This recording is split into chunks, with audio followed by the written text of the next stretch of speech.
Saludos amigos, bienvenidos a esta transmisión de Alternativa, programa que se transmite por las ondas de Radio Martí, por esta Radio República y que también estamos televisando. Les habla un servidor, Orlando Gutiérrez Boronat, y hoy tenemos el gusto de tener con nosotros como invitado al periodista, historiador, escritor Álvaro Alba. Álvaro, bienvenido y gracias por estar aquí en este programa. Gracias, muchas gracias por la invitación y bueno, como siempre es un placer compartir aquí con ustedes en Alternativa. Álvaro, la situación en Cuba ha empeorado dramáticamente en las últimas semanas. Está afectado todo el transporte nacional, apagones por todo el país. Se habla de un nuevo periodo especial. Tu análisis de la situación económica dentro de Cuba. Indiscutiblemente que es un nuevo periodo especial. No importa el apellido que tenga, no importa si es el 2.0 o el 4.6. Estamos con las mismas medidas que adoptó el régimen en la década de los 90 para afrontar una crisis económica que a todas luces va a convertirse, como pasó en la década de los 90, en un estallido social, en una estampida, como ocurrió en el año 94. Vemos que hasta inclusive los argumentos. Lo que pasa es que no sé si es falta de memoria histórica de las propias autoridades o el desconocimiento de una clase política que no es clase política, sino son cuadros del partido o de la juventud. El periodo especial comenzó en diciembre de 1990, cuando Fidel Castro, en unos periodos de la Asamblea Nacional del Poder Popular, declaró que la Unión Soviética estaba incumpliendo con muchos acuerdos que tenían, que ya no era la misma cooperación y que venían dificultades. Días después, en enero del 91, aparecieron en la prensa cubana las primeras informaciones referentes a la no llegada de barcos. Pero en este caso eran barcos de harina, barcos de petróleo y barcos de papel. Las páginas del Granma fueron reducidas de 8 a veces 16 que tenían la edición de los fines de semana, del sábado, a 4 páginas, debido a que un barco soviético que debió traer el papel no lo trajo. Después el pan, había problemas con la entrega del pan porque el barco de harina no estaba llegando, y ya después, cuando desaparece la Unión Soviética, era porque ya no venían los barcos con petróleo. Estos mismos argumentos, que no llegan barcos, que tiene que venir uno el 14 de septiembre, otro el día 30, lo están repitiendo ahora, pero lo repite Díaz-Canel. Digo esto para poner en perspectiva el inicio de la crisis. Están recurriendo también a los mismos elementos. En los años de la década de los 90 decían que era el interrupto. El interrupto es el trabajador, el obrero que envían a su casa, recibiendo a veces el salario entero o en otras una gran porción, casi un 70 o un 80%. Y ahora, con la tecnología, le llaman a esto el teletrabajo cubano, por ponerlo de alguna manera. También está el uso de la tracción animal para el campo. Estamos hablando de 25.000 yuntas de bueyes que se están llamando para que sean utilizadas en el campo, debido a que no se puede utilizar el diésel, que no la gasolina, para los tractores, los camiones, etc. Están desempolvando hornos de leña en alguna fábrica, que fue casi aquel periodo que algunos expertos llamaban camboyización de la economía cubana en la década de los 90, que ahora estamos viendo repetir. Y no es porque haya desaparecido la Unión Soviética ahora, sino por la crisis que tiene otro país, que es Venezuela, y en sí PDVSA como tal, que es quien estaba abasteciendo a La Habana de petróleo, que La Habana revendía gran parte también de él, como una práctica que empezó a hacer en el año 1977 con el petróleo que enviaba la Unión Soviética. Si ponemos en una columna la década de los 90 y esta década de finales de la década de los primeros 10 años del siglo XXI, vemos que aquel periodo especial, ahora le llaman coyuntural, tienen los mismos síntomas de inicio y las mismas medidas que aplica el régimen. ¿Qué papel ha jugado en todo esto las medidas, las sanciones económicas, las demandas financieras que han sido resultado de la presión del exilio cubano en Estados Unidos y de la movilización de la comunidad cubana en contra del régimen castrista? Mira, la presión contra el régimen que ha impuesto estas sanciones y estas medidas del gobierno de Estados Unidos es uno de los componentes del cóctel Molotov. Si fuera un régimen, digamos, dinámico, si fuera un régimen eficiente, inclusive las medidas no los hubiera afectado, como lo está afectando en estos momentos. Si hubieran tenido una estructura económica viable, no hubieran tenido esta crisis. Si no tuvieran esa dependencia de Venezuela, las medidas las pudieran, no digo yo obviar, pero sí esquivar, como se hizo en la década de los 70 y a principios de la década de los 80, mientras existía el subsidio soviético. Habían sanciones severas de Estados Unidos impuestas en la década de los 60, se mantuvo en los 70 firme, como bajo el gobierno de Reagan, después en la década de los 80, y el régimen inclusive ni mencionaba el embargo ni en los discursos internacionales, inclusive Castro hasta se mofaba del embargo.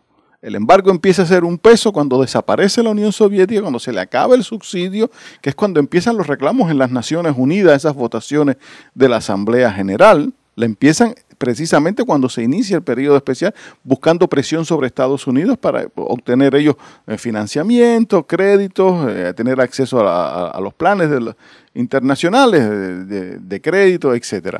En el caso que estamos ahora viendo, indiscutiblemente que esta administración ha sabido poner presión donde le impacta a la economía cubana.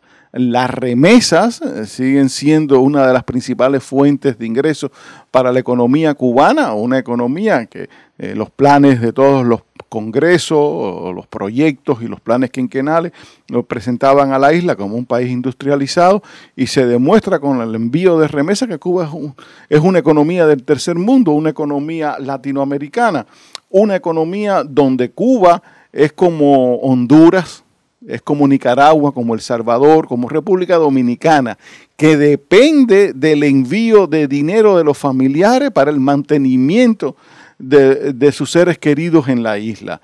O sea, estaba viendo recientemente en las redes sociales una foto de Western Union en Pinar del Río, donde inclusive una oficial del Ministerio del Interior está recibiendo dinero de sus familiares. A tal punto ha llegado el régimen que ni siquiera a los esbirros, a los que participan en la represión, les puede proveer de una calidad de vida adecuada. Tiene que recurrir al tío, al primo, al hermano, al padre o a los hijos si están en los Estados Unidos para el mantenimiento. Hace menos de 4 años el régimen castrista parecía haber flanqueado el exilio cubano, una relación de apertura con el gobierno de los Estados Unidos. La administración Obama hizo todo lo posible por abrirse ante el régimen y ceder a sus demandas. Hoy en día se encuentra arrinconado con estas sanciones, con una severa crisis económica interna, con una situación desesperada en Venezuela. ¿Por qué el régimen comunista de Cuba constantemente subestima o piensa de que puede de alguna manera vencer el convencimiento anticastrista del exilio? Mira, indiscutiblemente que hace 4 años la situación para los exiliados era pesimista. Pesimista porque vimos un inicio de relaciones sin condiciones, un inicio de relaciones entre La Habana y Washington, donde la voz cantante la llevaba La Habana, donde las puertas se abrían aquí en Estados Unidos, donde las empresas estadounidenses estaban viajando a La Habana, estaban explorando la forma de entablar relaciones comerciales. Cambió completamente, indiscutiblemente, con las elecciones del 16, la victoria del presidente Trump. La Habana apostó por una continuidad en la política de Washington, sobre todo del presidente Obama, y esto está planteado por los propios funcionarios de la administración, los últimos meses de Obama hubo una carrera contra el reloj para tratar de ellos afianzar el estatus de las relaciones, una firma de acuerdos que uno hoy en día los pone en tela de juicio, como el acuerdo firmado por el entonces embajador de Estados Unidos en La Habana con el ministro del Interior de Cuba, Gandarilla. O sea, una especie de pacto Ribbentrop-Molotov en contra del propio pueblo. pasado el tiempo, hemos visto cómo esta administración ha sabido no solamente representar los intereses, no digo yo los intereses del exilio, pero sí de los cubanoamericanos. En el caso del capítulo 3 de la ley Haynes-Burton, le ha puesto rostro a las víctimas.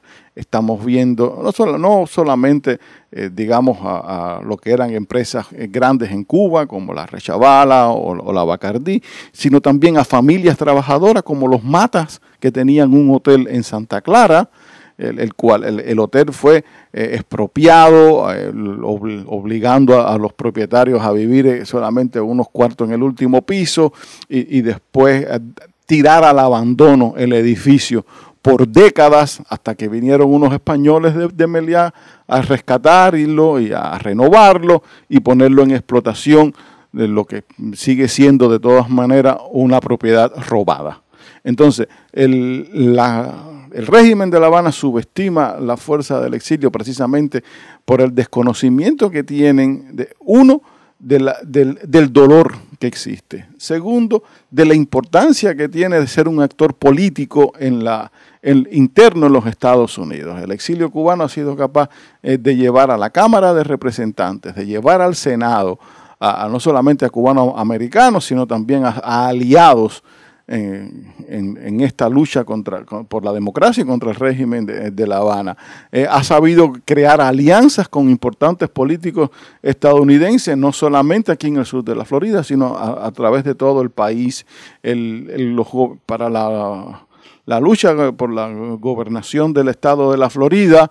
La mayoría de las veces ha salido precisamente el representante que ha apoyado el exilio cubano o que ha venido a escuchar a los exiliados cubanos, como pasó recientemente, cuando estaba también el gobernador Bush, que también venía aquí al exilio. Bueno, ella era parte casi de la comunidad latina, su esposa mexicana. Yo creo que siempre el exilio buscó alianzas, y en New Jersey, y en Los Ángeles, tuvimos un buen aliado en el senador Lieberman, cuando estaba también, un gran aliado. Yo creo que esa ha sido, digamos, lo que La Habana no acaba de entender, o no quiere ver y trata de quebrar, ese poder de influencia del exilio cubano, esa forma de crear alianzas, de entender y aprovechar las estructuras de la política estadounidense para llevar a cabo sus intereses. Yo creo que la ideología nubla el pensamiento de los que toman decisiones en La Habana hoy en día.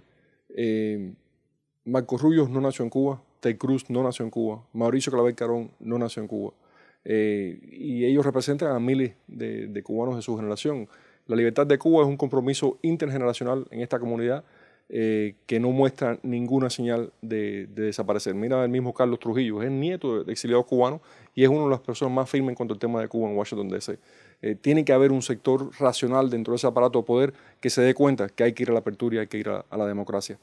Tu análisis, Álvaro, de los últimos acontecimientos en Hong Kong, esa ciudad que ha paralizado al mundo con su determinación de ser libre. Y una pregunta que te quiero hacer, que es especulativa. ¿Puede ocurrir un movimiento tipo Hong Kong en Cuba? Mira, Hong Kong demuestra que la protesta sigue siendo el arma fundamental de una sociedad civil que apuesta por el cambio, por un cambio democrático. Si echamos un repaso a los últimos 30 años, 40 años de nuestra historia, de la lucha contra los regímenes autoritarios, la protesta ha sido el eslabón principal de la cadena de cambios. Lo vimos en Polonia con la protesta de los obreros, primero en Gdańsk, que el nombre viene de solidaridad porque se estaban solidarizando con otros obreros, con unos mineros que estaban en el sur del país. Y en el norte entonces, en el puerto de Gdańsk, y los ferroviarios, ellos comienzan una huelga de solidaridad que después se convierte en una huelga económica para hacer después política. O sea que los cambios fueron con protesta. Las protestas que se dieron en Alemania antes de la caída del muro de Berlín, cuando todos los lunes salían a protestar en Leipzig, en Dresden, salían después de las misas en las iglesias protestantes y las calles se llenaban 10, 15, 20 mil, hasta que aquella famosa protesta en Alexanderplatz donde se aparecieron hasta funcionarios del gobierno de Erich Honecker. Las protestas fueron un elemento importantísimo también en la Unión Soviética, cuando el golpe de Estado contra Mikhail Gorbachev, aquella protesta, aquellas manifestaciones de 3 días para defender la Casa Blanca de Moscú, donde estaba Boris Yeltsin, fue importante para hacer el cambio. En Hong Kong hemos visto, no solamente ahora, y bueno, antes de Hong Kong quisiera mencionar las de Ucrania. Ucrania llevó la Revolución Naranja a una protesta nevando durante un mes de noviembre y diciembre por exigir algo que en el mundo democrático a veces no se entiende, que es que hasta qué punto un pueblo puede tener fuerza para pedir una tercera elección presidencial.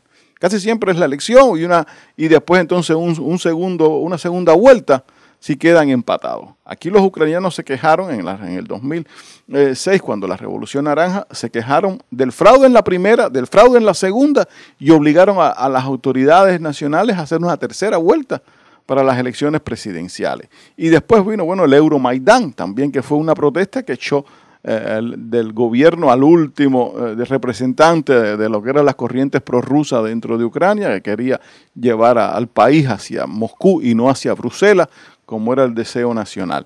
Y hemos visto ese deseo en Venezuela, hemos visto las protestas que se han dado durante todos estos últimos 5 o 6 años, y en Hong Kong, primero fue en el 2014 con aquel movimiento de las sombrillas, que se convirtió en una fuerza importante. A cabo de 5 años, este año fue que vinieron a condenar a varios años de cárcel a sus organizadores. Pero estas protestas que paralizaron todo el país, que paralizaron la economía de uno de los importantes centros financieros y económicos del mundo, obligó a las autoridades a desmantelar una de las ideas legislativas que tenían, una de las iniciativas, para ir quitándole esa autonomía que todavía le quedaba tras la entrega de las autoridades británicas de ese enclave a las autoridades de Pekín. Yo creo que Hong Kong hoy día simboliza lo que es la voluntad popular, simboliza el hecho de que aunque las leyes que se quieran imponer no sean democráticas, hay fuerza para manifestarse, hay voluntad, y se hacía de una forma muy organizada. Eran los fines de semana, salían los sábados, salían los domingos, usando las nuevas tecnologías de comunicación, Twitter, Instagram, el Telegram, todo WhatsApp. Yo creo que se utilizaron todas las formas. Y frente a ese gran hermano chino que usa el reconocimiento facial, que te tiraba agua, utilizaron las sombrillas. Creo que fue genial, que se convirtió en un símbolo también de las protestas. Y lo vimos en el aeropuerto internacional, lo veíamos en las estaciones del metropolitano, lo veíamos en las calles. E indiscutiblemente la sombrilla hongkonesa hoy en día es uno de esos baluartes de lo que representa la voluntad del pueblo en contra de un régimen autoritario. Pero puede tomar lugar un movimiento como el de Hong Kong en Cuba. ¿Hay condiciones para eso? Mira, yo creo que sí. La respuesta rápida es sí, puede suceder. El problema está en una organización desde el punto de vista de desarrollo, no de estructura. La conciencia de una parte de la población, que lo mismo pueden ser los trabajadores agropecuarios, pueden ser los bicicleteros, pueden ser los choferes de los almendrones, pueden ser las enfermeras, los maestros o los estudiantes. En Cuba están dadas las condiciones para un estallido social. Hay suficientes argumentos y hay suficientes señales de un descontento social. Lo vemos cuando vienen los carnavales, por ejemplo, si no les dan bebida, si no hay una suficiente venta, tú ves protestando a la gente. Lo ves en las colas del pan, cuando no alcanza para todo el mundo, tú ves esa revuelta. Los otros días yo estuve hablando con una bloguera en Cuba, una semana exactamente antes que Díaz-Canel anunciara este periodo de crisis coyuntural, como le llama, lo ha etiquetado el régimen, y ella planteó de que estaba en una parada de ómnibus en en la avenida, en la calle 23 del Vedado, y a la hora y media de estar esperando un bus, un automóvil, la guagua, como le llaman en Cuba, Orlando, la gente empezaron a protestar. Y ella, que tiene cierto activismo social, llamó a la parada de ómnibus. Y allí fue donde le dijeron que la guagua no iba a pasar hasta media hora después porque estaban alargando la hora de salida porque no había combustible.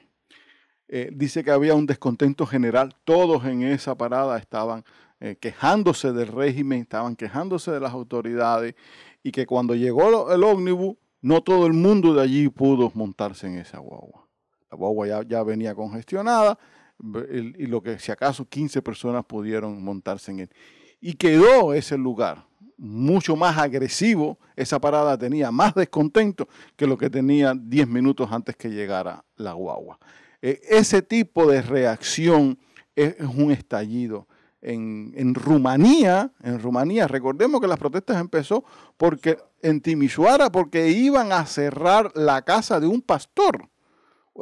El pastor era un pastor protestante de origen húngaro, el cual, como en Cuba, había un organismo que regía los asuntos religiosos, que ese organismo había tratado de quitarle presión al discurso del pastor, que le estaba hablando del derecho de las minorías húngaras en ese país, que estaban siendo pisoteados.